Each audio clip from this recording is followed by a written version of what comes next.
the 60th Annual ISNA Convention.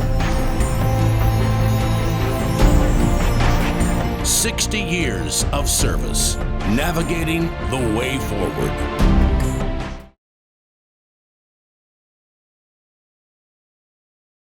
Welcome to the session titled Leadership on the Line, Stories of Service, looking at the past, present, and future. We know American Muslim leaders are often working in fast-paced, reactionary environments, constantly firefighting and dealing with the next crisis of the day. This does not allow the opportunity at times to pause, reflect, and celebrate the achievements, and to understand the lives and stories of those making these efforts. And so today we'll get to hear some of the reflections that lead to this community growth. Now, if you are resting between the bazaar shopping, or your little ones are sleeping on the chairs and this was the quietest place you could find, you are welcome here. And if you choose to come here to listen to some of the most grounded leaders who have served our communities and continue to serve our communities, then you are in the right session. My name is Farhan Latif, and I serve as the president of the Al-Hibri Foundation.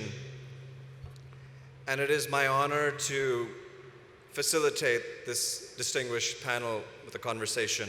I've been coming to ISNA as a kid, and later as an ISNA fellow in grad school. And today, seeing my kids here feels like a full circle moment. However, this feeling is not uncommon for people at this conference. This is an intergenerational room and gathering. The founders who started in college started this org. Today, their kids, grandkids, and great-grandkids are in attendance. We owe a great debt of gratitude to the women and men who have helped build this organization and build institutions in our communities. If you find them, they're hard to spot because they're ordinary individuals who did extraordinary things. But when I was at Jummah yesterday, I could see the lines of chairs at the Musalla. More chairs than last year and the years before. And each individual sitting on that chair has a story, a unique story, a story of trial, tribulation, community building, and sacrifices. And those stories need excavation and hearing. So why do we want to hear those stories? Because it creates intergenerational learning and a cross-generational conversation on what we have done, what has challenged us, and where are we going from here. That's what today's conversation is about. Some of the greatest minds, scholars, and community builders are on this panel today. An hour will not do justice to the wealth of knowledge and experience they possess, but I hope we can dive into a dimension of their lives and stories, which often they are reluctant to share, but are important for us to hear. So joining us today, we have Dalia Magahid, the Director of Research at the Institute of Social Policy and Understanding, and the author of What a Billion Muslims Really Think. We have Dr. Ehsan Bagby, who retired from the University of Kentucky and is the foremost expert on mosques in America. And Dr. Ehsan received the Lifetime Achievement Award today at lunch. Imam Zaid Shakir, co-founder of Zaytuna College, another leading scholar of our community. And finally, Imam Siraj Wahaj of Masjid Taqwa in New York, one of the most prolific speakers of Islam in America. So I'm going to now begin the conversation, and I hope you all have great learnings today. Please give it up for the panelists.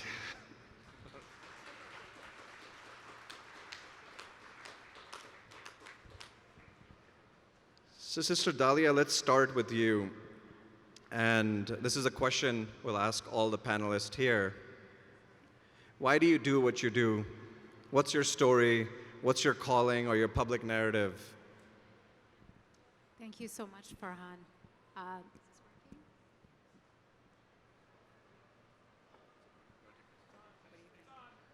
It's on? Okay.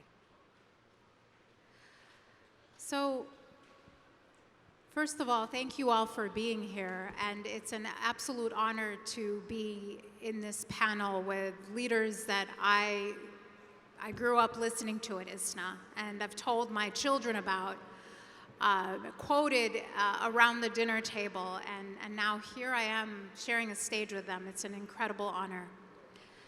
And that actually leads me to the story of why I do what I do. And for those who might be not as familiar with my work, I direct research at the Institute for Social Policy and Understanding. And what I've been doing for almost 2 decades is research on Muslims, both around the world and here in the United States. And what inspired me and what inspires me to do this work is an ayah that I had always thought about growing up that I didn't quite understand. My father, who passed away about a year ago, was the one who would encourage us growing up to reflect on the Quran, to ask questions, to make it a topic of intellectual inquiry. And so as I was memorizing this surah, Surah Al-Infitar, thank you. The ayah that came to mind, or the ayah that I came to that I really wanted to, that didn't make sense to me at the time, was the one that said what means when the female infant who was buried asks for what crime she was killed. And this is a description of something that happens during the Day of Judgment, along with other cataclysmic events of the mountains turning to powder and earthquakes and oceans boiling over. And this question that came to my mind is, why is the infant girl being asked for what crime she was killed? Why isn't it a description of her father being asked, or the society that silenced her? And it finally dawned on me that on the day of judgment, the day of justice, the silenced in this world will be given a voice. Those who did not get to speak will be allowed to tell their story. And so the way I think of research is giving people who aren't invited into the halls of power a voice. When you do research, especially with a marginalized, vulnerable community, and you do it rigorously, and you do it in a representative manner, what you're able to do is bring people's voices into the rooms where decisions are made that would not have otherwise been there. And that's what inspires me to do the work I do. Thank you, Sister Dahlia. And we have seen you do just that in gatherings. Dr. Ihsan? Bismillah ar-Rahman ar-Rahim, alhamdulillah. So I think there are 2 dimensions of my own self-identity, especially as a Muslim. 2 things that have shaped me. One is the fact that I've always had an urge to know God. In fact, I've told very few people this, but when I was 12 years old, I had a spiritual experience where I felt the presence of God. And that has always been with me. And so I've always kind of had this kind of seeking mentality to know God. But I always thought of that as personal. The other thing that shaped me was I'm a child of the 60s. And that means I'm a child of Malcolm X. And so in 1967, I'm a freshman in college, and I've just finished my freshman year, and I'm with a bunch of buddies in New York City. And on a lark, we decide to go to an anti-war rally, and that's Vietnam War, everybody. That's Vietnam War. And H. Rap Brown was speaking. Oh man, that was a changing experience, because he can rap. And I went away with that, and my buddies that were with me, we went away totally committed to the struggle for black people in America. I became an activist. Right after that, I read Malcolm X, the autobiography of Malcolm X, and I started about 5 o'clock p.m., and I didn't finish until the next morning. I read it, I couldn't stop. And then when I went to sleep, I dreamed of Malcolm. And he basically, in the image I had, he kind of looks at me, and what I took from it is, okay, what you gonna do now, you know? How you gonna react to that? And those are two things, that commitment to activism, especially to the activism of struggling for justice in this country, especially when it deals with African Americans, and that spiritual urge have always been with me. So when I started looking at religions, because I always thought of those two things as separate. But then when I found Islam, I said, wow, a perfect marriage of those two aspects. And I'll stop there.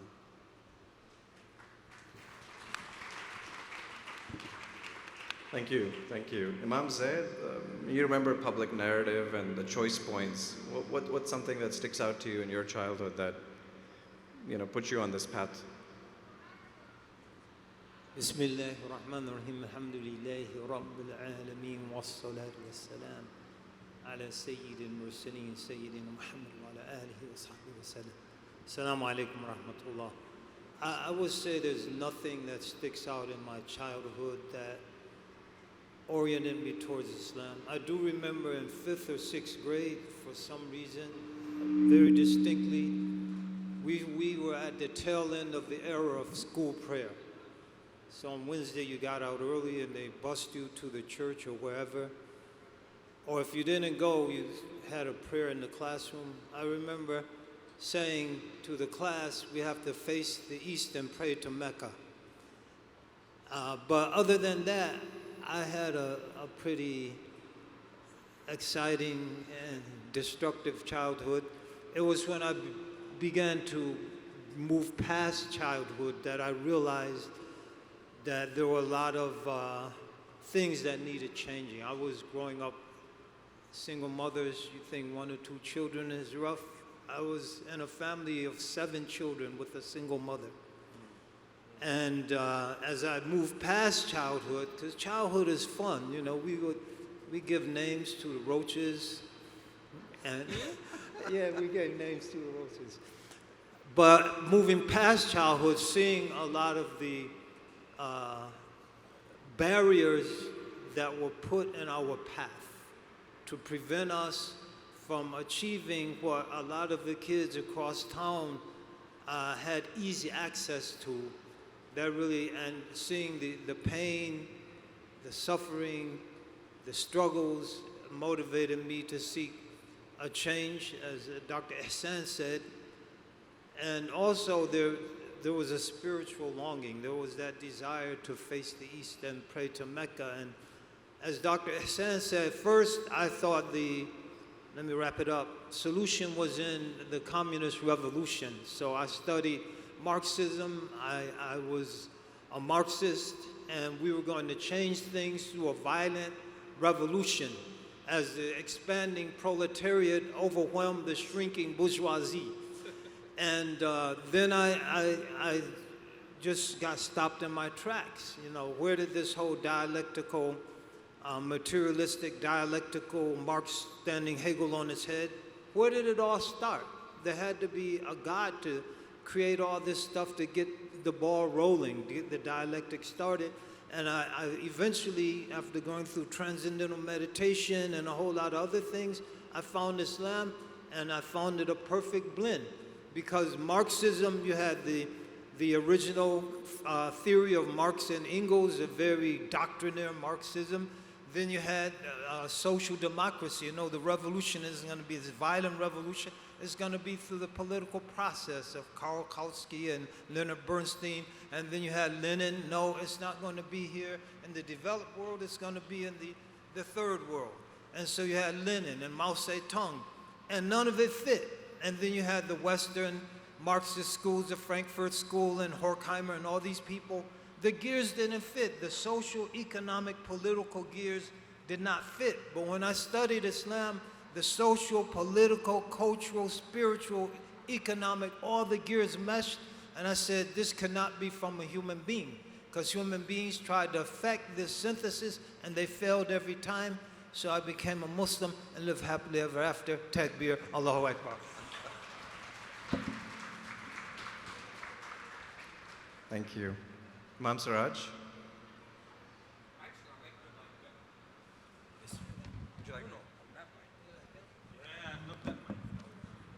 Assalamu alaikum. Bismillah ar-Rahman ar-Rahim wa salatu wa salam ala Rasulillahi sallallahu alaihi wasallam. I'm going to reveal something about me that very few people know. And I got this from my mother years ago. She said that the day I was born, my uncle looked at me and said, he's going to be a preacher.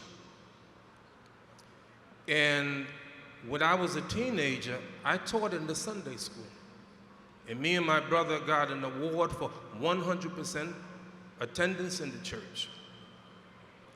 When I joined the Nation of Islam in 1969, and that was a very critical year, there was a song that came out, one of the most beautiful songs in 1969. The name of that song was? I don't know. If you name it, we can sing it. James Brown, Say It Loud, I'm Black and I'm Proud. So in 69, I'm a student at New York University, sitting in Loeb Center where we hang out. Brothers from the Nation of Islam came and sat down next to me, said, how you doing, my black brother? And that began my sojourn in the Nation of Islam, and I became a minister in the Nation of Islam. 1975, Imam Warithuddin Muhammad rahimahullah led us to the fullness of Islam, and I became an imam. So there was in my blood. What I didn't know, my mother told me recently, my mother's 90 years old. She said, son, when you were born, your aunt said the same thing. You're going to be a preacher. So I don't know what it is. They made some supplication on me. But alhamdulillah, this is in my blood. I love Islam. Every day I think and thank Allah for having guided me to Islam. That's my beginning.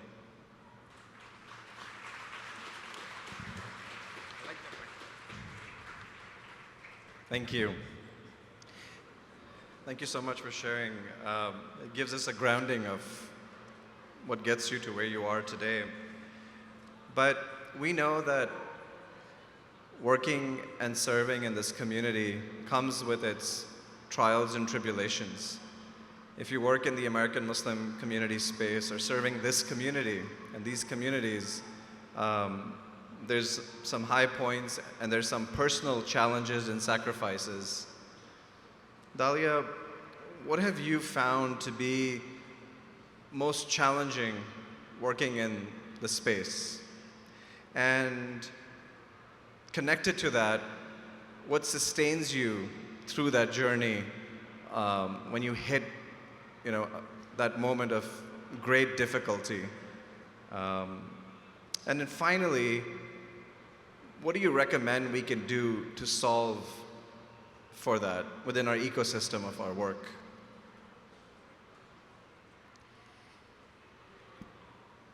So working to serve the American Muslim community, I'll just start by saying, is an incredible privilege. And I want to start by saying that because nothing that follows in terms of the challenges means I don't want it to be heard as any type of ingratitude. I am so grateful, Wallah, so grateful to Allah that I have the privilege of working in this space and serving this community. One of the hardest things, one of the biggest challenges, for me at least, has been the attacks and slander that sometimes come with being a so-called public figure. And right after, like in the 2001, 2002, 2005, 2009, the first half of the 2000s, those attacks mostly came from outside our community, from Islamophobes, from people who are trying to tear our community down. And those were incredibly challenging. And I went through some very difficult times where my job at Gallup at the time was being threatened. Literally, people trying to get me fired.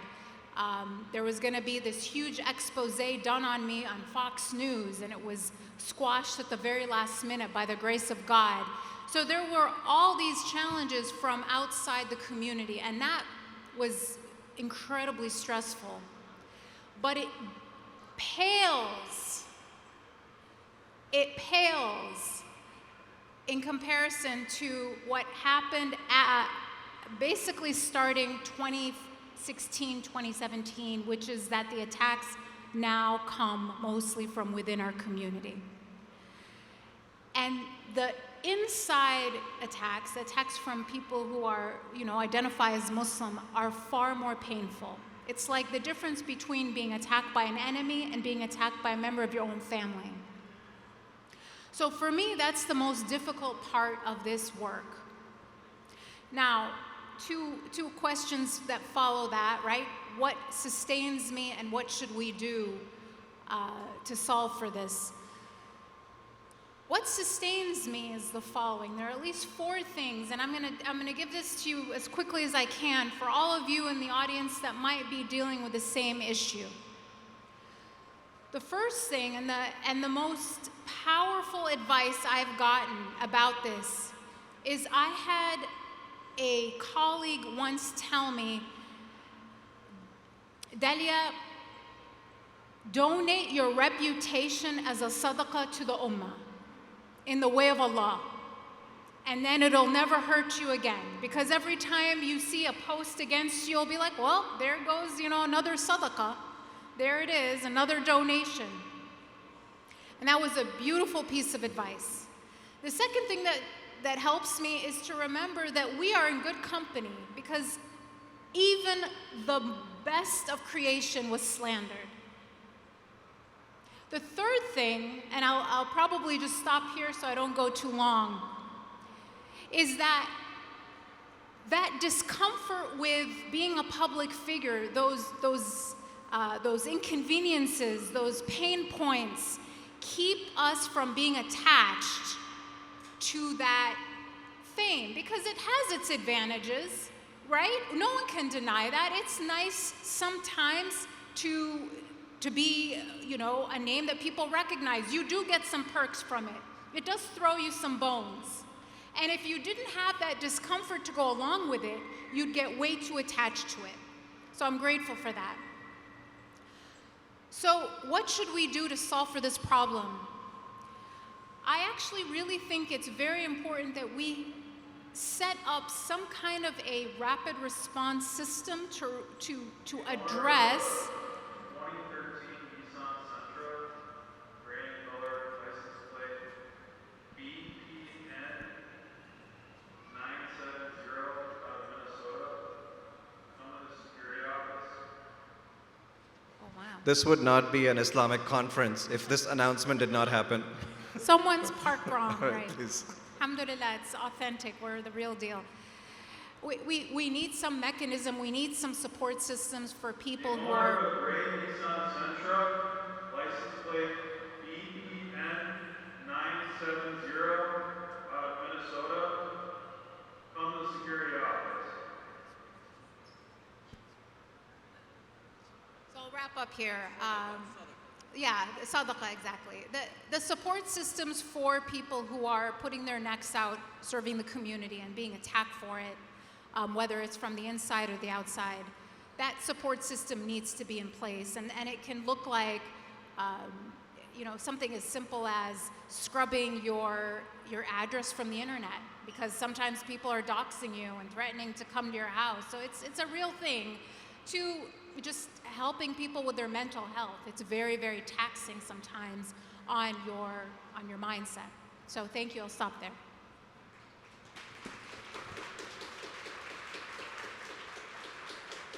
Thank you, Dalia, for sharing something so personal and reflective, and helping us think about how to solve for this. Dr. Hassan, you've spent your life working in this community. We saw that today on stage when you received the award and looking through all the things you've accomplished. What about you? What's been most challenging, and what sustains you, and how do we solve for that issue? Bismillah ar-Rahim. I work in various fields.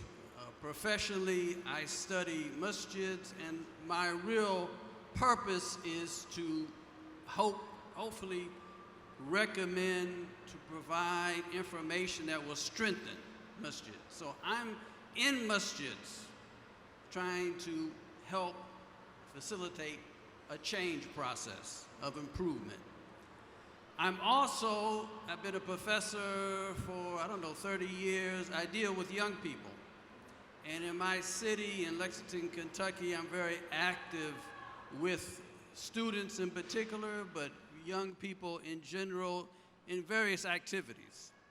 Then the third part, I'm active with the Muslim Alliance in North America. And here is the Muslim Alliance in North America. It's an organization mainly of African American Muslims, focused on the issues of African American Muslims and African Americans in general.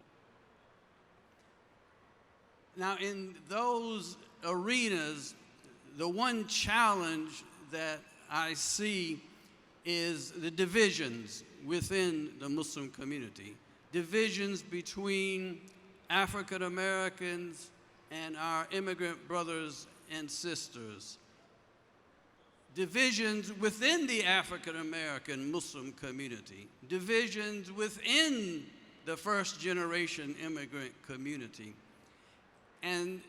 But I must say, I don't want to sound like a person, a half-empty glass. So I must say, things have improved greatly. I mean, when I became Muslim, African American Muslims and immigrants are totally separate. I mean, there was no relationship. One funny thing, in 1970, I went to the Islamic Center of Cleveland, which was on the other side of Cleveland, was divided. Black people lived on one side, white people lived on the other, and the Islamic Center was in the white section. So I went there, and I got there, and the imam was giving a dars in Bosnian. So, it wasn't me. So we were completely separate. So things have changed so much. But still, the unity that our deen requires is still largely cosmetic, superficial. It's not functional yet. And during the tragedy of George Floyd, there was a lot of expressed sentiment, awareness of the issues of systematic, persistent racism in this country. There was a lot of push to understand, and that was great. That was another step forward. But nothing came of it, or very little came of it. Nothing functional came out of it. I was hoping, and I actually pushed the idea that, you know, African American masjids and our immigrant masjids should start developing relations with one another, get to know one another, hear their stories, right? But it really didn't happen, or not to the extent that I had hoped. And I think one of the reasons is that everybody agrees, it's part of our deen, but few people make it a priority. So yeah, good, yes, we'll have a speaker for Black History Month, but then all the other ideas of how we can cement a functioning unity, nobody really champions that. We don't have champions in our community that push this process. And if I could quickly say one other thing, especially when I deal with the youth, that kind of troubles me. It shouldn't be, it's not that big of an issue, but it is, I think, a somewhat of a problem, a challenge, in that so many of the youth I deal with now, some of them are on the secular leftist side, and they are basically viewing Islam as something that's good but antiquated, you know, it's not up to date, and so they're leaning to the left and the American left. And others are saying, you know, we need to focus on self, tazkiyatun nafs. We need to focus on the spiritual aspects.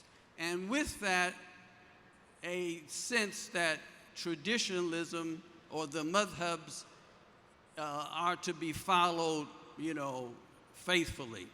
And of course, any of that aspect is okay because Allah, you know, all of those paths lead to Allah, inshallah, will lead to paradise. But the problem is, a brother, young brother, told me just day before I came here, he said that we should focus on spiritual development and forego activism. Activism gets in the way of spiritual development. That worries me, and I see that attitude. No, spiritual development, yes. Wallahi, yes. But activism, yes, they need to go together. And let me just, one little thing, you know, one little thing. You know, I had a sheikh very early in my time in Islam, and I wanted to kind of get away, right? So I devoted myself to him for a year. And you know, the first thing he had me do in terms of his instruction, my spiritual growth, he told me I had to get involved. He told me where to go, how to get involved to help people. So I was thinking, oh, I'm going to go off to the mountainside. He told me I need to be serving people, and serving people with no sense of eyes, just helping people, right? And that was the first stage. He said, you have to master that first. So that was activism. So the idea of separating spiritual development and activism, I think, is wrong, and I worry that this split will become more prominent. Thank you, Dr. Ihsan. And if I just had to pull one thread from what you shared, it's this concept of finding champions that can help on the bridging, which is an opportunity for us to continue building on. Imam Zaid? Assalamu alaikum wa rahmatullah. So, the greatest challenge, there are challenges. I tend not to see them, but the greatest challenge is not having 48 hours in the day to try to contribute to overcoming some of the other challenges. And what sustains me at this point, I'm between jobs, is working with young people. Like, I'm working, coaching track, training kids, teaching kids juz amma, and alhamdulillah, when you work with young people, I'm talking 10-year-olds, 12-year-olds, like on these biographies and write-ups, I actually started and worked in a nursery school back in the day. So I love working with young people. That's sustaining, because a lot of the challenges, they're oblivious to. So if you spend enough time with them, you tend not to notice those things, even though they're very real. I said 48 hours to try to work towards overcoming those things. That's the greatest challenge. And I'm sustained by young people. And we're all sustained by Allah.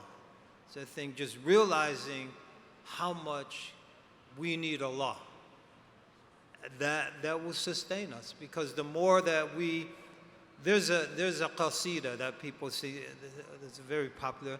أتيناك بالفقر يا ذا الغنى وأنت الذي لم تزال محسنا.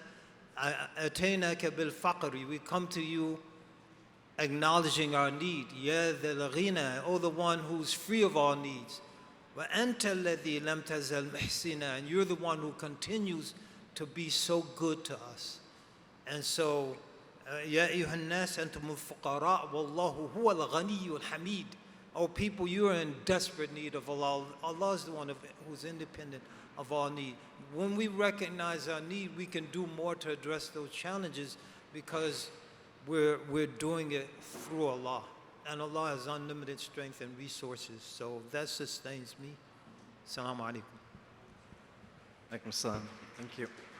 It's good. Keeps me walking. Assalamu alaikum. See, I understand mics.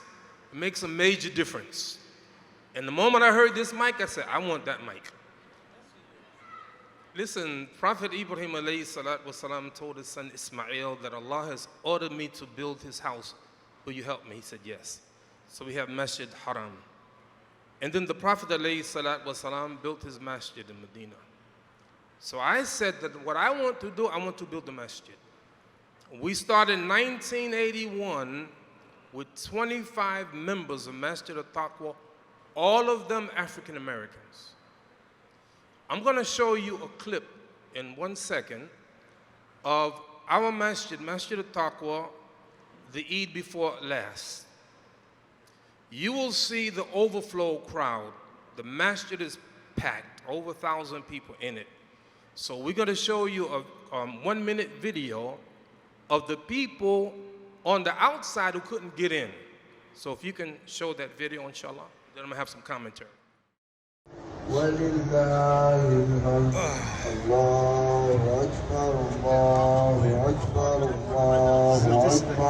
This is the outside. This is the outside. Masjid Taqwa, Brooklyn, New York. This is only the outside. Assalamu alaikum, Sheikh. This is only the outside, all the way down the block, all the way down Full Street, man. We deep. For real, for real. Allahu Akbar. La ilaha illallah. We deep. I'm telling you. yo, we deep. Allahu Akbar. SubhanAllah, we deep. Woo-wee. Abdullah. SubhanAllah. Muhammad, MashaAllah, we deep, Muhammad, we deep. Assalamu alaikum. MashaAllah, boy, this is big, huh? Subhanallah. Subhanallah. Musa, you playing. Musa, you can't mess with this one, Musa. Assalamu alaikum, Sudani.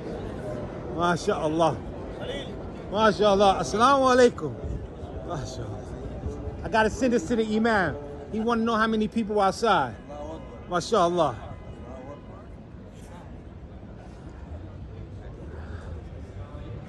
Yeah.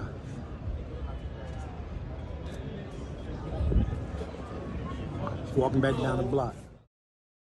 You're going to see the masjid packed and the people on the outside.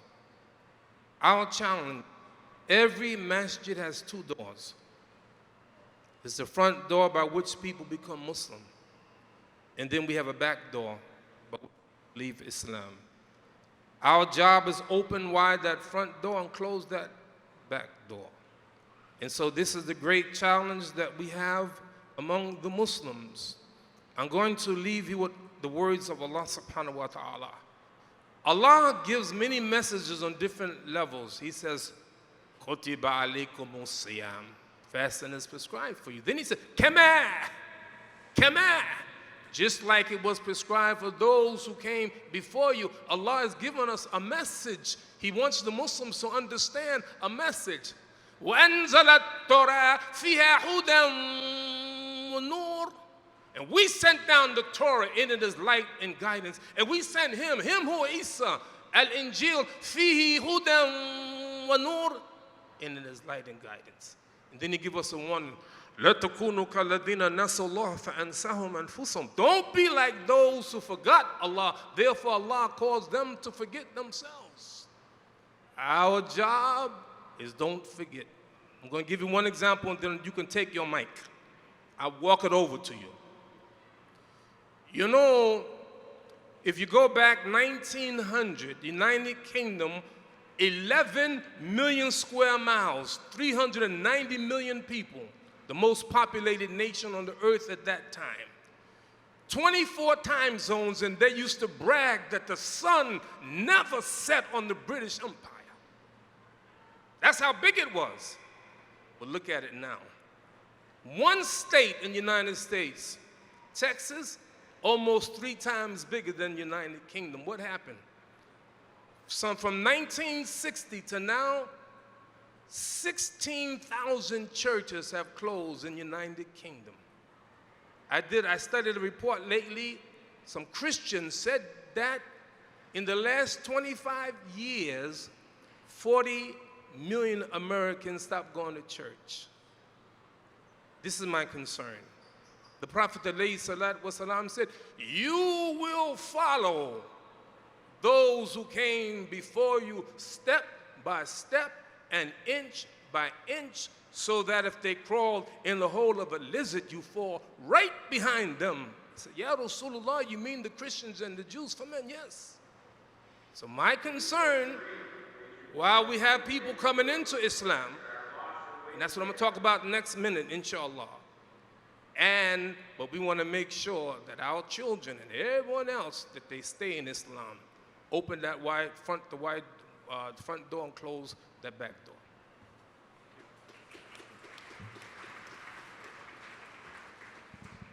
Thank you. Okay, Sharif, please report to the information booth. Your lost parents are waiting there.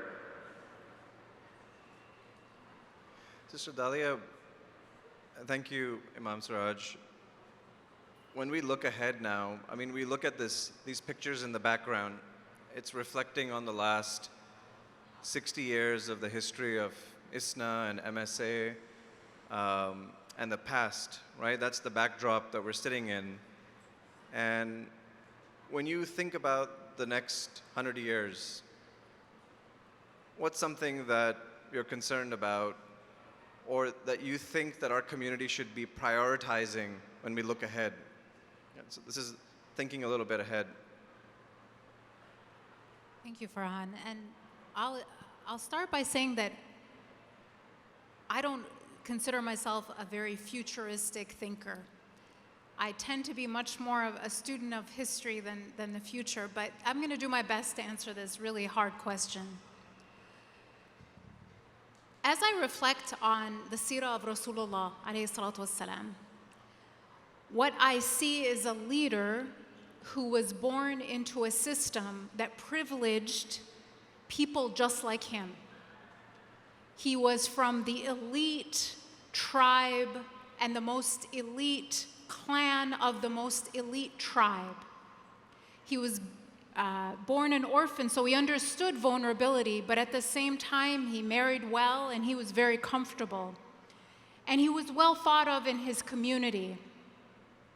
And yet he brought a message that disassembled this entire tribal hierarchy in favor of a radical social order of equality.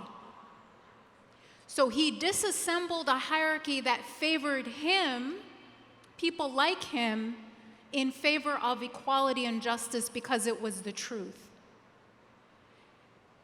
And what I fear for our community is, instead of challenging an unjust hierarchy, we simply seek to ascend it and find ways to have more proximity to power in an unjust hierarchy. Especially considering that the hierarchy doesn't favor us. So wanting to keep it in place and simply ascend it is the wrong measure of success.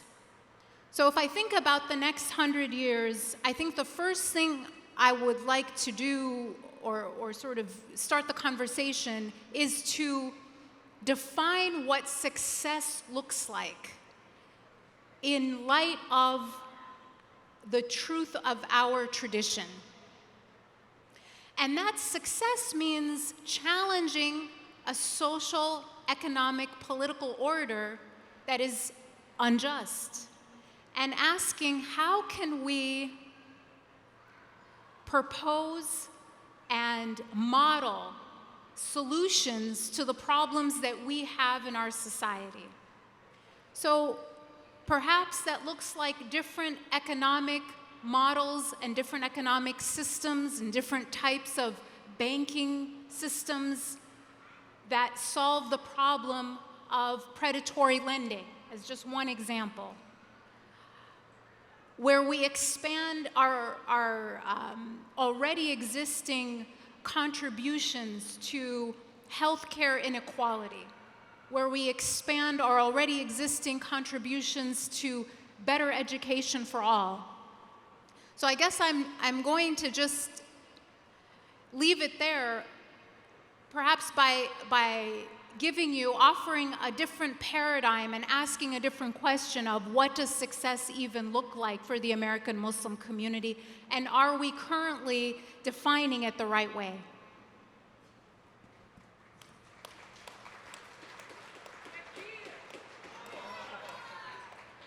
So, Bismillah.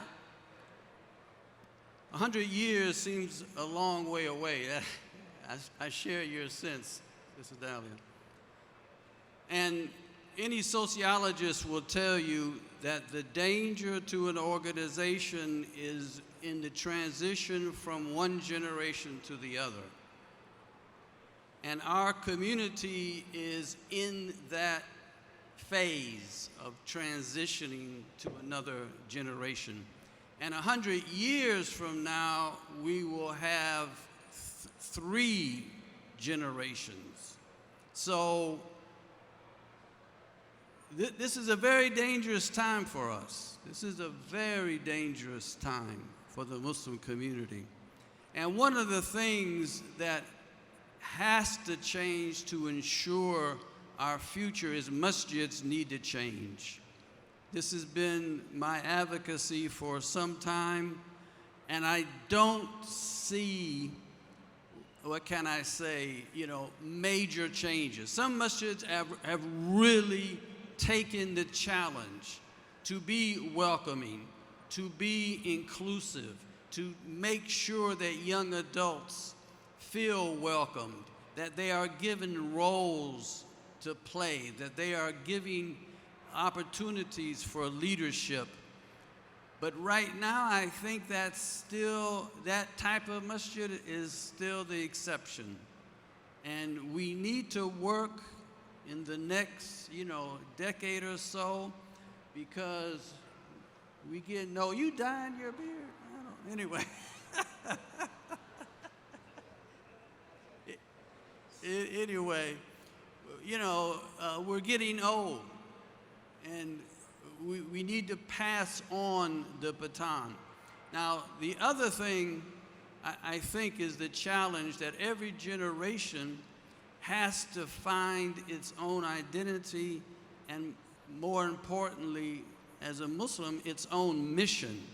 And this is, your vision of taking up this mission of being kind of an active force for justice, for good in America, I think is exactly what needs to be done.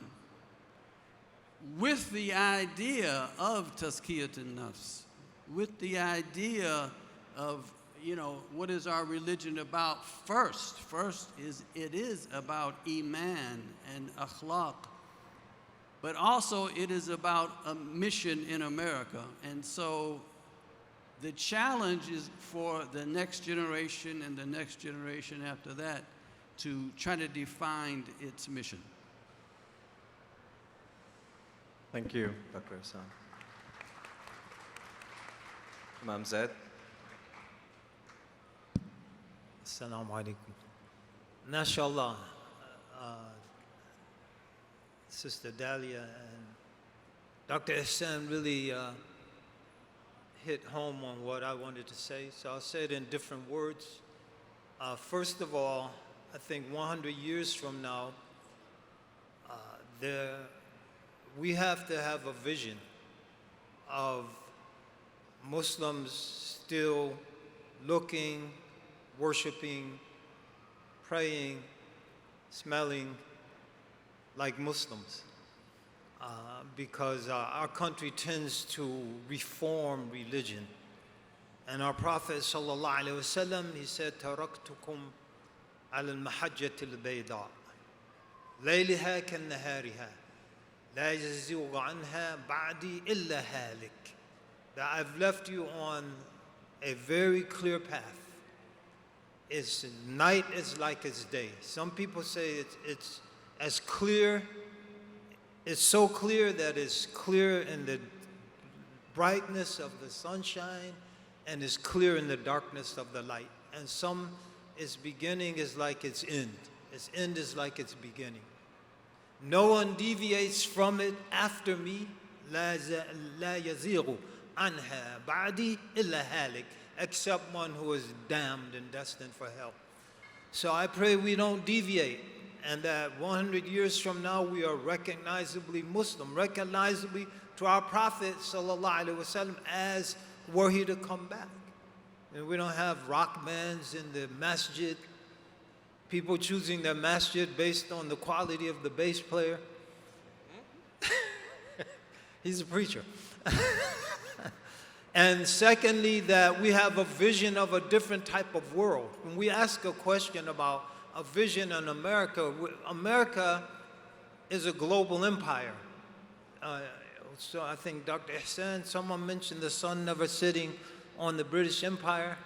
Now the empire is sitting on Britain. That's another story. But the sun never sits on the American empire, because in every time zone there's an American base.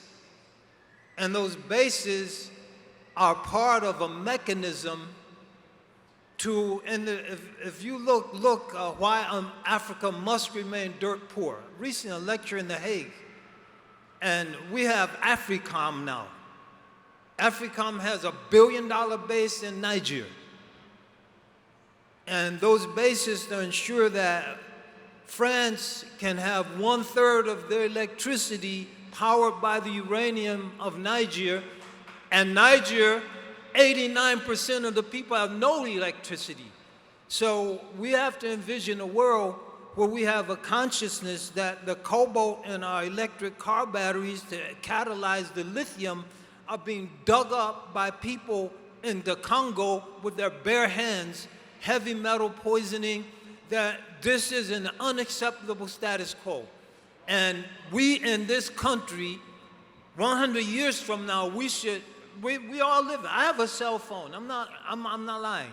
I'm not going to be a hypocrite up here and deny. But 100 years from now, if I'm alive, I want to see a world where people that are producing uranium and cobalt are being paid enough so they can have half the living standard we have, and I'll sacrifice half of that. Half of what I have, I will gladly give it up. Now, I have a vegetable, I'll grow my own vegetables, raise my own chickens, have my own honey from my own bees in my backyard, if that's what it takes for people out there who are dirt poor to have a half or a quarter of what I have. That's what I want to see 100 years from now, and Muslims leading the charge, because we're following a prophet, sallallahu alaihi wasallam, who left us everything that we need to make that a reality. It's up to us to embody that legacy, that prophetic legacy in this world. Assalamu alaikum.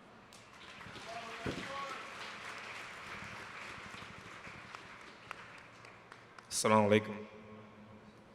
May Allah subhanahu wa ta'ala bless ISNA for all the great work that it does. And may Allah bless all of these speakers. May Allah subhanahu wa ta'ala bless all of those who attended. Albert Einstein said that the world will not be destroyed by those who do evil, but by those who watch and do nothing about it. We are in a very vulnerable position right now. Imam Zayd mentioned something that happened May 25th, 2000. Every once in a while, something happens that captures the imagination of everyone. This is what happened in Minneapolis. You mentioned George Floyd. Consider this. George Floyd is laying down, and Derek Chauvin, a police officer, got his knee on his neck, and he's saying, I can't breathe. I can't breathe. I can't breathe. 9 minutes, and he dies. What's the lesson? People demonstrated 2,000 cities in the world, 60 nations, and they saw what happened. One hadith of the Prophet, peace and blessing be upon him, if we just did that, would have been a big change. Unsur akhaka zaliman madhluman. Help your brother if he's an oppressor or if he's oppressed. And one man said, Ya Rasulullah, we help him if he's oppressed. Yes. Muslims oppressed in India, the Palestinians, they oppress. The Rohingya Muslims, yes. But what if they are the oppressors? He says, stop them from their oppression. One hadith. Look what happened. Because no one did it, the city of Minneapolis had to pay $27 million to the family of George Floyd because nobody did anything about it. Derek Chauvin, convicted, state 22 years in prison. Convicted, federal 21 years in prison.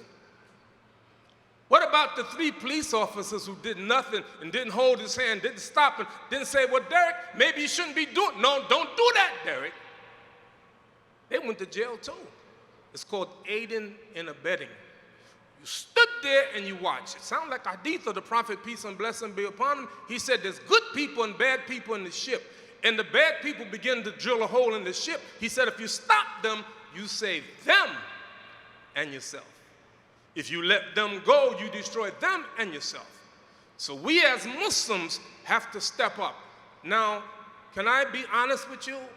Brutally honest, you may get mad at me. You may not invite me ever again. Should I? You know, Allah mentioned Quran, someone mentioned it, Kuntum khayra ummatin ukhrijat linnas. You're the best of the ummah involved for mankind, enjoying the good and forbid the evil. So I heard the Imam preaching this, you're the best, you're the best, you're the best, but he didn't give the rationale. Because you're enjoying the good and you forbid the evil. I'm going to talk straight now. There's a Muslim store that I've been going to for years, and I buy my newspapers there. One day, I went and saw a sign that I never saw before. it said, no alcohol sold here. I said, Allahu Akbar. Until I looked closer.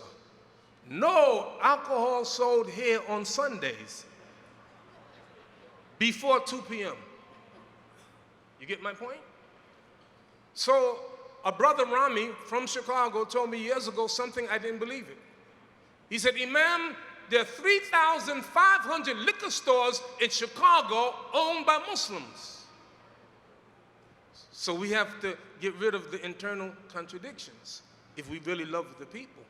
Finally, cigarettes. Years ago, our scholars said makruha is detested. They didn't know enough about it, but now they know. Every Muslim organization, every scholar say smoking is haram.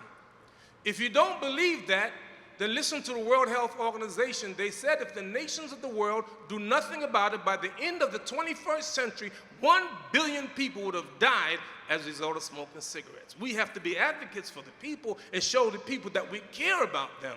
And we got to go in and deal and help the people. Alhamdulillah Rabbil Alamin.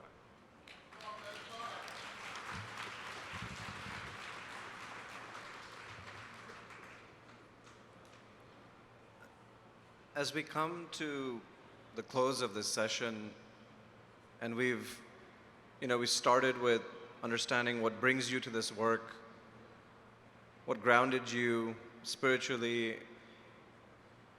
and we discussed, what are the challenges that you faced in making contributions to the community, and we spent a few minutes looking ahead.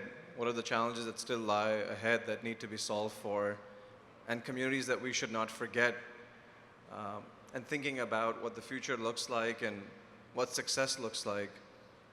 But I think we'd be amiss to leave this stage without perhaps spending a minute or two by each participant telling us what gives us hope as we look ahead. And Dalia, we'll just start with you. What gives you hope?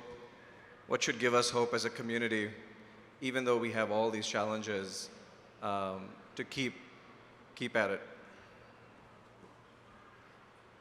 I have a tremendous amount of hope, and what gives me hope is young people.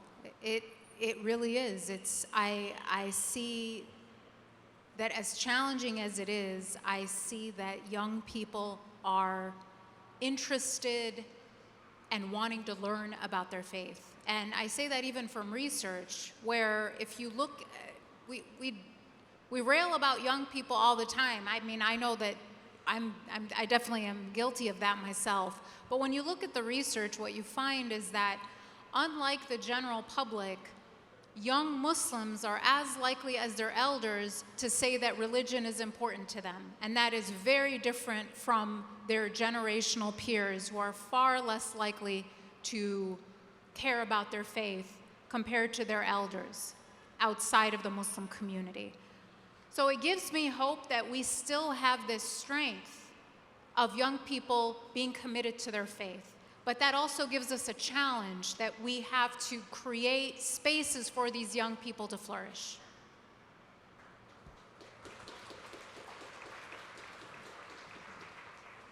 Well, for me, the answer is easy in the sense the hope is always in Allah subhanahu wa ta'ala. Allah subhanahu wa ta'ala is the master of this world and the world to come. And he always privileges, he always gives more blessings to the good. And so the Quran mentions, Allah mentions how that, in a few examples, but one is of the ore that is melted and the froth, the impurities rise, and it produces a pure element, right? And Allah concludes that, and so the impurity is wiped away. So Allah subhanahu wa ta'ala will always give greater, force to the good. And the message of Islam is so clear. Our hope should be sure that if we follow this message, it's going to be good.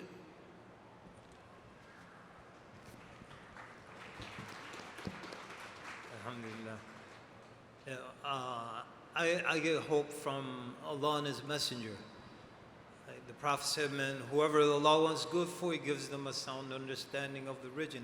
There will always be a group from this ummah who are establishing their affair on the basis of the commandment of Allah. They will not be harmed by those who oppose them until hatta ya'ti amrullah, the affair of Allah comes, some say, until the emergence or the Qiyamah, doomsday. So there are always going to be good. There are always going to be people who are on the truth in this ummah.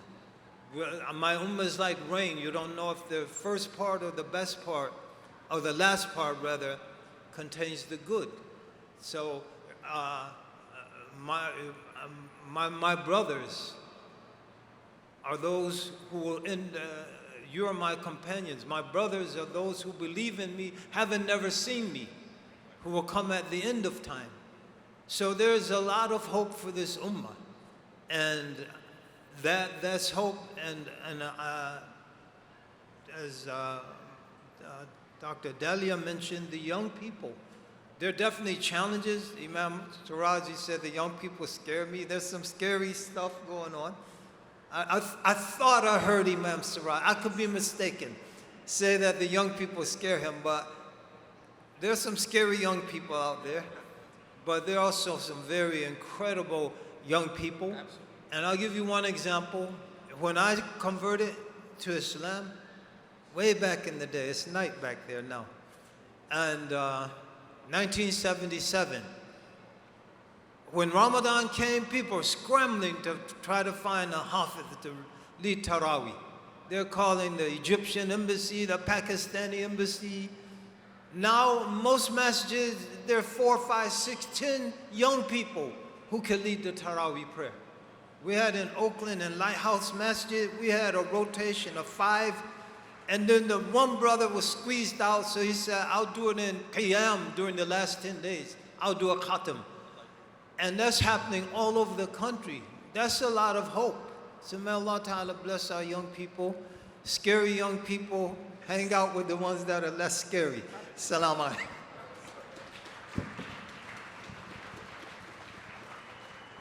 The question is, where will we be from now? Answer, where do you want it to be? And what do you want to do to bring it about? I am very hopeful. The Prophet ﷺ was a man of tremendous hope. أرجو أن تكون نصف أهل الجنة. He said, I hope that you be half the people of Jannah. And you see, there's always a man of hope. You know, Muawiyah was right. He said, La hakima illa dut. But there's no real wisdom without experience. So we've been experienced over these years. And Allah will hold us accountable, not for the results, but for the effort. I close with this. Imam Zaid, were you a Marine? Air Force. I'm going to ask you a question in front of all these people. What is the slogan for the Marines? Do you know? Have you thought about it? I know I'm putting you on the spot. I know. Very good, but wrong. Their slogan is the few, the proud, the Marines. And if you study, usually it's the few. Allah gave the commandment to Ibrahim and his son. Now look, 5 million people a year go to that house that Ibrahim built. Thousands of buses and thousands of planes. Businesses, hotels all around because of that commandment that was done. All we are commanded to do is to make effort, and people, all of the panel and all the organizations, the ISNA, the ICNA, the MAS, the MANA, all of them, may Allah subhanahu wa ta'ala bless them for the great work that they do. Let's keep on going. The constant dripping of water on a stone will drill a hole in the stone. Not a tornado, not a flood, not a hurricane. Drip, drip, drip.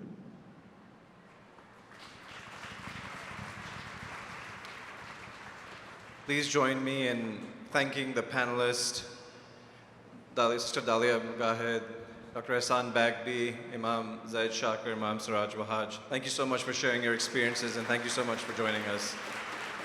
Thank you.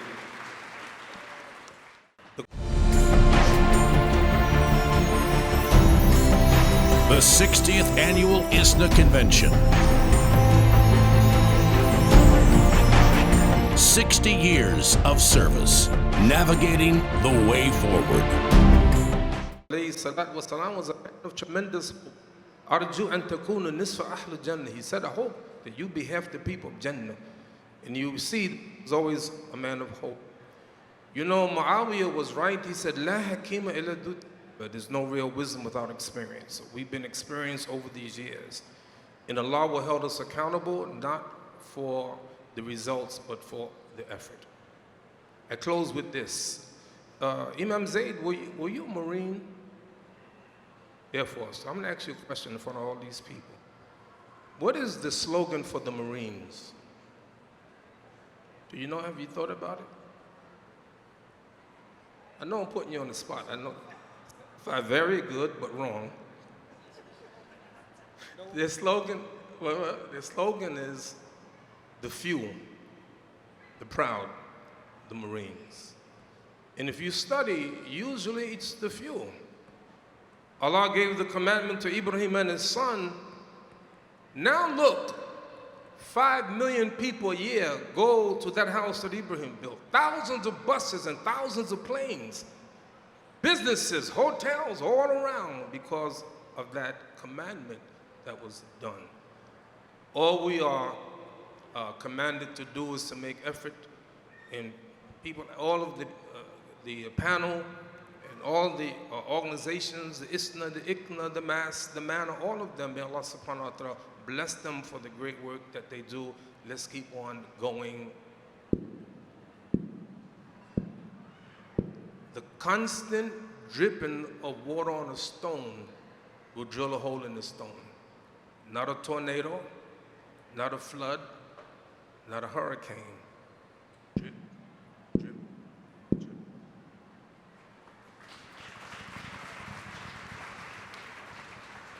Please join me in thanking the panelists, Sister Dalia Mujahid, Dr. Ehsan Bagby, Imam Zaid Shakir, Imam Siraj Wahaj. Thank you so much for sharing your experiences, and thank you so much for joining us.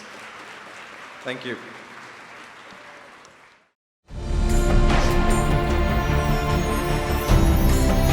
The 60th Annual ISNA Convention. 60 years of service, navigating the way forward.